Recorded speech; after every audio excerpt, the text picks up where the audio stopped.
से स्टील के एक जग की कीमत कितनी होगी?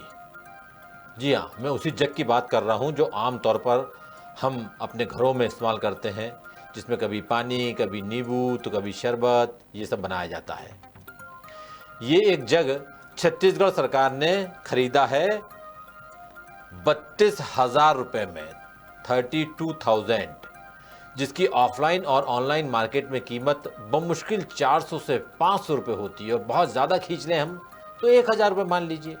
लेकिन छत्तीसगढ़ में गवर्नमेंट ई मार्केट प्लेस यानी जैम के जरिए बड़ा गेम खेलकर एक जग 32,000 रुपये में खरीद गई, जबकि जैम पोर्टल को केंद्र सरकार ने यह सोचकर शुरू किया था कि भ्रष्टाचार, करप्शन रुकेगा, मगर ये तो भ्रष्टाचार का बड़ा अड्डा बन गया। छत्तीसगढ़ में जैम पोर्टल से ही 1.25 लाख की टीवी खरीदी जा रही है 10 लाख रुपए में, और 400-500 का जग 32,000 रुपए में। मामले में भ्रष्टाचार की बू आई तो विपक्ष ने सवाल उठाए, फिर बिना देर किए सरकार जो काम करती है वो किया, यानी सफाई दे डाली। लिहाजा द सूत्र ने मामले की गहराई से पड़ताल की कि आखिर सरकार सही बोल रही है, विपक्ष सही बोल रहा है, पूरा मामला क्या है। तो आइए देखते हैं कौन है सच्चा, कौन वो बोल रहा है झूठ। ये सब बता रहे हैं रायपुर से हमारे ब्यूरो चीफ अरुण तिवारी।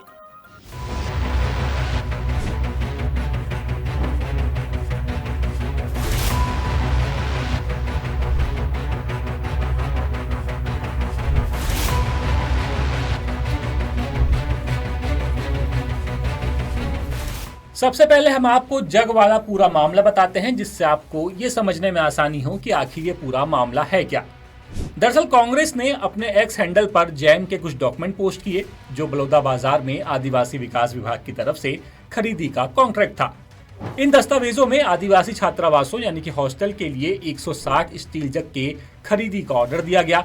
इस खरीदी में एक जग की कीमत 32,000 रुपए बताई गई, यानी 160 स्टील जग की कीमत 51 लाख रुपए। अब 51 लाख का कोई जग खरीदेगा तो जाहिर सी बात है पूरे जग में सवाल तो उठेंगे ही। कांग्रेस के प्रदेश अध्यक्ष दीपक बैज ने कहा कि बीजेपी सरकार में भ्रष्टाचार चरम पर है। बैज ने आरोप लगाया कि ये वर्ल्ड कप नहीं, विष्णुदेव का स्टील जग है। बैज का कहना था कि क्या ये कोई जादुई जग है जो कि सोने या तांबे का है। मामले की तूल पकड़ने के बाद सरकार की तरफ से सफाई भी सामने आई, जिसमें सरकार ने इस जानकारी को गलत और जग की खरीदी को रद्द करने की बात कही।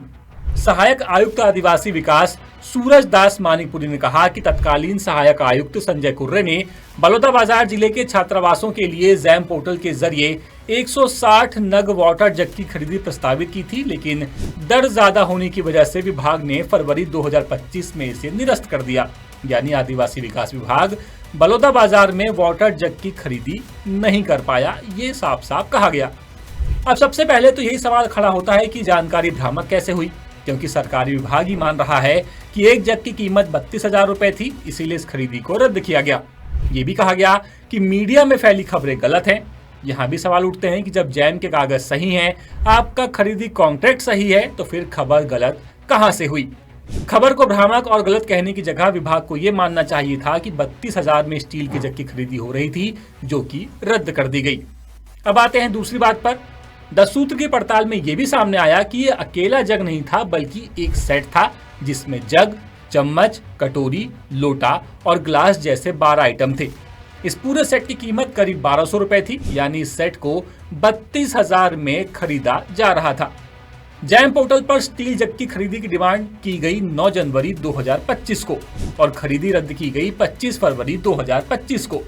तो सवाल उठता है कि 32,000 में जग मिल रहा था तो ये बात विभाग को 1.5 महीने बाद क्यों दिखाई दी। जैम पोर्टल में टेंडर फाइनल होने और सप्लाई का ऑर्डर देने में 10 से 21 दिन लगते हैं, यानी 1.5 महीने तक ये प्रोसेस चलती रही और 32,000 में जग खरीदने की डील लगभग फाइनल भी हो गई। तो आखिर 1.5 महीने बाद खरीदी रद्द क्यों की गई? विभाग कहता है कि कीमत ज्यादा थी, इसीलिए इस खरीदी को रद्द कर दिया गया। तो 1.5 महीने पहले क्या कीमत दिखाई नहीं दी थी? और यहीं पर सवाल उठता है कि कहीं दाल में कुछ काला तो नहीं, और जब इस काली दाल की महक सामने आई तो खरीदी रद्द कर दी गई। मामले में तो ये तक खुलासा हुआ कि जग की सप्लाई का कॉन्ट्रैक्ट श्रीराम सेल्स को मिला और इस एजेंसी का पता टिकरापारा दिया गया। लेकिन द सूत्र की पड़ताल में मालूम चला कि श्रीराम सेल्स नाम की एजेंसी उसके दिए पते पर है ही नहीं। जो मोबाइल नंबर दिया गया है वो अभनपुर में किराए की दुकान चलाने वाले किसी व्यक्ति का था। और अब शक इस बात का भी है कि जीएसटी नंबर भी फर्जी दस्तावेजों के सहारे हासिल किया गया और अब जीएसटी विभाग भी इसकी जांच करने लगा है। अब आपने जग की बात तो देख और सुन ली, अब जरा करप्शन का एक और नायाब उदाहरण देखिए। ये मामला सरगुजा जिले का है।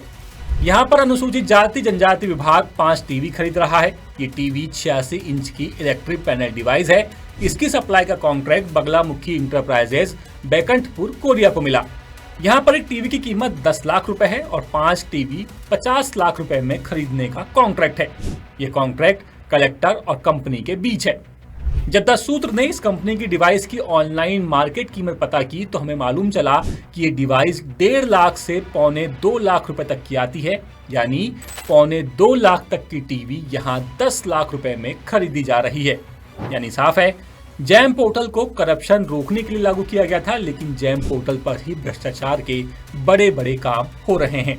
जैम पोर्टल में खरीदी पारदर्शी नहीं रही। जानकार कहते हैं कि खरीदी में कमाई करने के लिए सप्लायर और खरीदार पहले ही डील कर लेते हैं और टेंडर के लिए इस तरह की शर्तें लगाते हैं जिसमें उनका चहेता सप्लायर ही पास हो सके।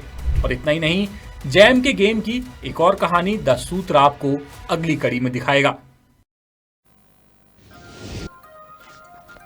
कल एक खबर आपको और दिखाएंगे हम छत्तीसगढ़ की, और वो भी भ्रष्टाचार से जुड़ी हुई है। और हम बताएंगे आपको कि 2 घंटे के योग में, अभी जब योग दिवस था तो योग किया 2 घंटे का मंत्रियों ने, तमाम सरकार ने, और कितना पैसा खर्च कर दिया 2 घंटे में, अंदाजा लगाइए, 13 करोड़ रुपए। कल वो खबर भी आपको दिखाएंगे। लेटेस्ट, इन्वेस्टिगेटिव और इन डेप्थ खबरें देखने के लिए ज्वाइन कीजिए द सूत्र का व्हाट्सएप चैनल, सब्सक्राइब कीजिए यूट्यूब चैनल, लाइक कीजिए फेसबुक पेज और पढ़ते रहिए वेबसाइट www.daसूत्र.com।